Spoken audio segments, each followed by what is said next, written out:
Skanda spiritual tourism வழங்கும் அற்புதமான ஆன்மீக சுற்றுலா மந்த்ராலயம் மற்றும் ஸ்ரீசைலம்.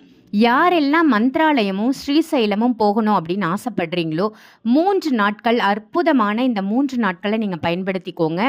ஆகஸ்ட் மாதம் 12ஆம் தேதியிலிருந்து 14ஆம் தேதி வரைக்கும் இந்த டூர் மகேஷ் ஐயர் அவர்கள் அரேஞ்ச் பண்ணியிருக்காங்க. ஸோ மகேஷ் ஐயர் சாரோட இந்த மந்த்ராலயமும் ஸ்ரீசைலமும் பார்க்கணும் அப்படின்னு நினைக்கக்கூடிய யாராக இருந்தாலும் வீடியோவில் தெரிகிற நம்பருக்கு உடனே கால் பண்ணி உங்களோட ஆன்மீக சுற்றுப்பயணத்தை உடனே புக் பண்ணிக்கோங்க. இப்போ உங்களுடைய ஜாதகத்தில் வெளிநாடு ஆசை உங்களுக்கு இருந்ததுன்னா, வெளிநாட்டில் போய் வேலை பண்ணணும், தொழில் பண்ணணும், ஜெயிக்கணும் அப்படின்னு சொன்னால் ஃபஸ்ட்டு வெளிநாட்டுக்கு வந்தாங்க, சாம்ராஜ்யமே அவங்க கையில் வந்தது. எப்படி எத்தனை பேருக்கு அது இருந்திருக்கு? இப்போ பாருங்கள்,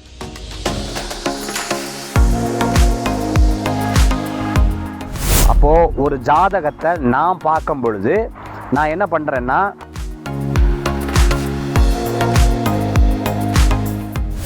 ஸோ வெளிநாடு வர்றதுக்கு யோகம் இருக்குது, பட் இங்கே ஸ்டே பண்ணுற அந்த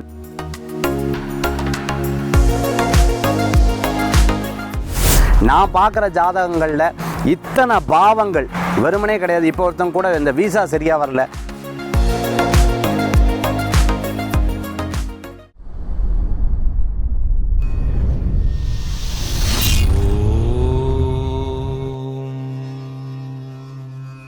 சார் வெளிநாட்டு மோகம் இப்ப நிறைய பேருக்கு அதிகமா இருக்கு.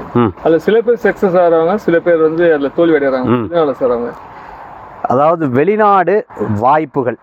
இப்போ நான் ஃபஸ்ட்டு கொஞ்ச நேரம் அஸ்ட்ராலஜிக்கல் டேர்ம்ஸில் பேச போகிறேன், அதுக்கப்புறம் சப்ஜெக்டில் நான் சொல்ல போகிறேன்.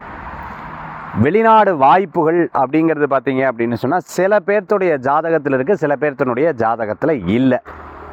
ஒரு ஜாதகத்தில் வெளிநாடு அப்படின்னு சொன்னால் பாவங்கள் 12th பாவம், இந்த 12th பாவம் தான் அவங்களுடைய வெளிநாடு பாவம்.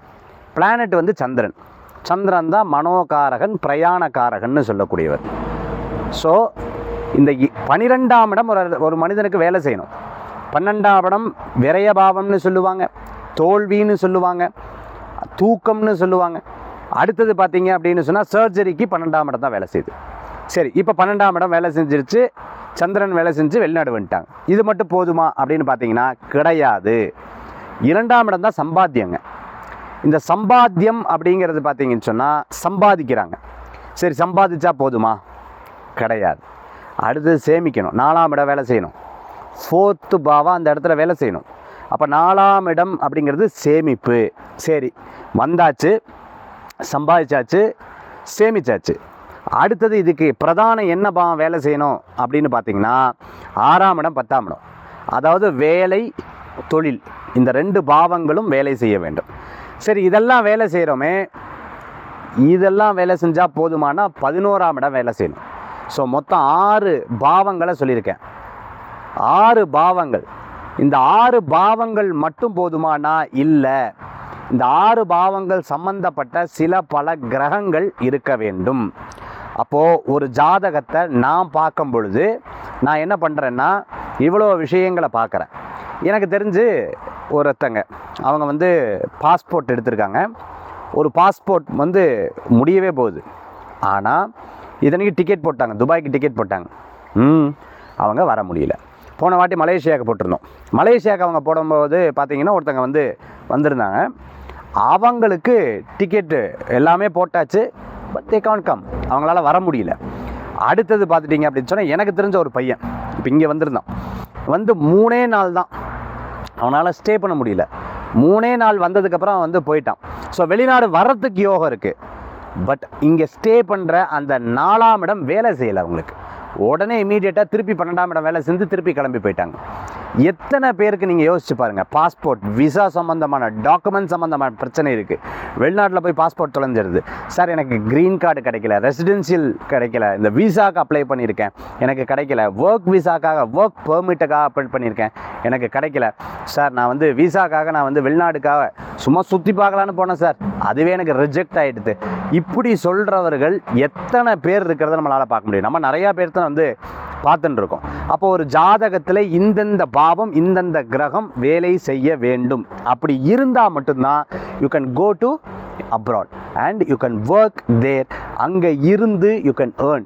நிறைய ஜாதகத்தில் நீங்கள் கவனித்து பார்த்துருப்பீங்க, மனைவி வந்து ஊரில் இருப்பாங்க, அவங்க கணவர் வந்து பார்த்தீங்கன்னு சொன்னால் வெளிநாட்டில் இருப்பாங்க. கல்யாணத்துக்கு வர முடியாது, ஒரு நல்லது கெட்டதுக்கு வர முடியாது.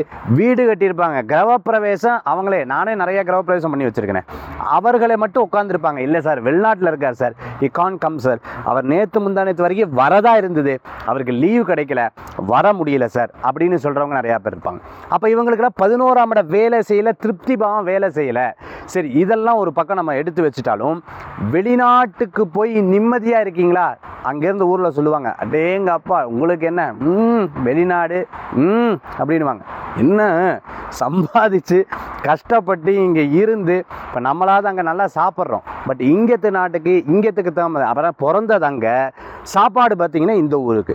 இதெல்லாம் சகிச்சு ஏற்று இருந்து இதை பழகி இத்தனை பேர்கிட்ட பேசி லாங்குவேஜ் ஸ்கில்லை கற்றுண்டு இவ்வளோ விஷயங்கள்லாம் வாழ்க்கையில் தெரிஞ்சுட்டு அதுக்கப்புறம் பார்த்திங்கன்னா நெக்ஸ்ட் லெவலுக்கு அவர்கள் போகணும், தக்க வச்சுக்கணும். சில ஜாதகங்களில் மட்டும்தான் அது பலப்படும்.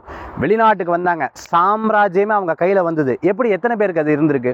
இப்போ பாருங்கள், யூசுப் அலி லுலு மார்க்கெட் இருக்குது பார்த்தீங்களா, சூப்பர் மார்க்கெட், அவர் பாருங்கள் நம்ம கேரளாவில் பிறந்திருக்காரு. வெளிநாட்டுக்கு வந்து இந்த அளவுக்கு பிரபல்யமாகி இத்தனை லட்சம் மக்களுக்கு வந்து அவர் வேலை கொடுக்குறாரு. அது எவ்வளோ பெரிய விஷயம். இத்தனை ஆயிரம் பேருக்கு அவர் வேலை கொடுக்குறாரு. எப்படி எவ்வளோ பெரிய விஷயம் நினச்சி பாருங்கள். அதே மாதிரி போலண்ட் மோசா அப்படின்னு சொல்லக்கூடியவர், அவரும் துபாய்க்கு வந்திருக்காரு. ஃபஸ்ட்டு ரொம்ப கம்மியான காசுக்கு வேலைக்கு வந்திருக்காரு. வேலைக்கு வந்துட்டு அதுக்கப்புறம் பார்த்தீங்கன்னா ஒரு இடத்துல இன்டர்வியூ அட்டன் பண்ணியிருக்காரு. இன்டர்வியூ அட்டன் பண்ணுறது என்ன அப்படின்னு பார்த்தீங்கன்னா இங்கிலீஷ் மேன் குக் அப்படின்னு சொல்லிட்டு அட்டன் பண்ணியிருக்காரு. அங்கே உண்மையாக அவருக்கு சமைக்கவே தெரியாது. அவங்க சொல்லியிருக்காங்க இது பண்ணால் அது பண்ணால் ஸ்கெட்யூல்லாம் போட்டு நெக்ஸ்ட் டே போயிருக்காங்க, ஒன்றும் கிடையாது. பர்ஃப்யூம் பிஸ்னஸ் ஆரம்பித்தார்.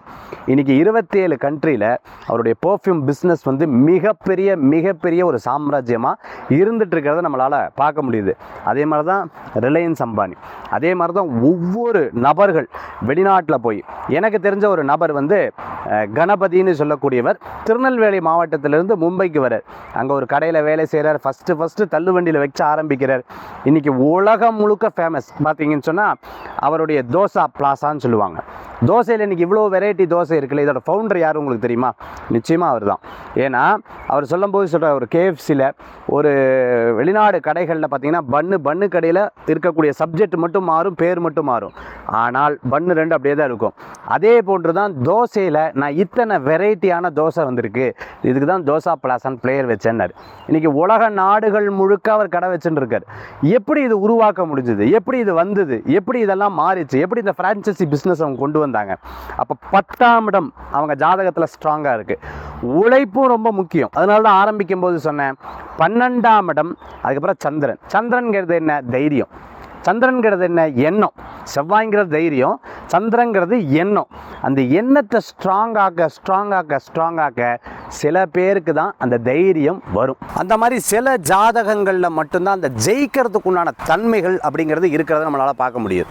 நான் பார்க்குற ஜாதகங்களில் இத்தனை பாவங்கள் வெறுமனே கிடையாது. இப்போ ஒருத்தங்க கூட இந்த வீசா சரியாக வரல, பழனி முருகனை போய் பாருங்கம்மா, மற்ற பாவங்கள்லாம் நல்லா இருக்குது, ஒரே ஒரு கிரகமும் பாவம் மட்டும்தான் வீக்காக இருக்குது. கீழே இறங்கினோன்னு சொன்னாங்க, sir we got a mail, எனக்கு கிடச்சிடுது சார் அப்படின்னு சொன்னாங்க. இது மட்டும் பத்தாதுங்க. இப்போ நான் இந்த நாட்டில் இருக்கேன்னா இந்த லேட்டிடியூட் லாங்கிடியூட்லோட ஒரு பிளானட் இருக்குது. முண்டேன் அஸ்ட்ராலஜியில் ஒரு பிளானட் இருக்கும். அந்த பிளானட் ஏன் ஜாதகத்தில் நல்லபடியாக இருந்தால் மட்டும்தான் இந்த நாட்டில் நான் இருந்து ஏதேனும் தொழில் பண்ண முடியும், அல்லது இந்த நாட்டில் நான் வந்து சுற்றுலாக்கு வந்தால் கூட மன திருப்தியோடு இந்த நாட்டில் வந்து இருக்க முடியும். ஸோ இந்த மாதிரி நிறையா இருக்குது. இப்போ உங்களுடைய ஜாதகத்தில் வெளிநாடு ஆசை உங்களுக்கு இருந்ததுன்னா, வெளிநாட்டில் போய் வேலை பண்ணணும், தொழில் பண்ணணும், ஜெயிக்கணும் அப்படின்னு சொன்னால் ஃபஸ்ட்டு இத்தனை பாவங்கள் நீங்கள் செக் பண்ணியிருக்கீங்களா?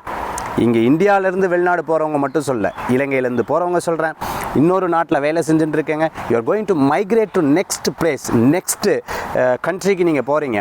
பட் இன் யுவர் ஹாரோஸ்கோப் உங்களுடைய ஜாதகத்தில் அந்த பாவங்கள் எப்படி இருக்குன்னு செக் பண்ணியிருக்கீங்களா?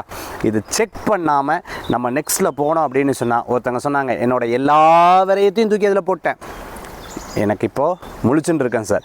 எல்லாரும் என்னை பார்த்து ஓங்கிறாங்க. பட் ஒன்றும் கிடையாது. வெளியிலேருந்து வந்தாச்சு, இங்கே ஜெயிச்சாகணும். பாருங்கள், வர்றது ஒரு வேலை, செய்கிறது ஒரு வேலையாக கூட நிறையா பேருக்கு இருந்துட்டு இருக்கு. வேலைக்கு வந்ததுக்கப்புறம் இந்த ஒர்க் விசா கிடைக்காம நிறைய பேர் தடுமாறிட்டு இருக்காங்க. இது எல்லாமே நான் சொன்ன பாவங்களும் கிரகங்களும் வேலை செய்யணும். So you want to check with your horoscope. உங்கள் ஜாதகத்தில் செக் பண்ணணும். ஏதர் இது இல்லை அப்படின்னு சொன்னால் அதை அக்செப்ட் பண்ணிவிட்டு அதுக்கு தகுந்தாப்பில் நீங்கள் சில விஷயங்களை செய்து கொள்ள வேண்டும். அதுதான் வெளிநாடு ஆசை. வெளிநாடு ஆசையிலிருந்து வேலை அல்லது தொழிலில் நீங்கள் வெற்றி பெற முடியும். கந்தா ஸ்பிரிச்சுவல் டூரிசம் வழங்கும் அற்புதமான ஆன்மீக சுற்றுலா மந்த்ராலயம் மற்றும் ஸ்ரீசைலம். யாரெல்லாம் மந்த்ராலயமும் ஸ்ரீசைலமும் போகணும் அப்படின்னு ஆசைப்படுறீங்களோ 3 நாட்கள் அற்புதமான இந்த 3 நாட்களை நீங்கள் பயன்படுத்திக்கோங்க. ஆகஸ்ட் மாதம் 12ஆம் தேதியிலிருந்து 14ஆம் தேதி வரைக்கும் இந்த டூர் வந்து மகேஷ் ஐயர் அவர்கள் அரேஞ்ச் பண்ணியிருக்காங்க. ஸோ மகேஷ் ஐயர் சாரோட இந்த மந்த்ராலயமும் ஸ்ரீசைலமும் பார்க்கணும் அப்படின்னு நினைக்கக்கூடிய யாராக இருந்தாலும் வீடியோவில் தெரிகிற நம்பருக்கு உடனே கால் பண்ணி உங்களோட ஆன்மீக சுற்றுப்பயணத்தை உடனே புக் பண்ணிக்கோங்க.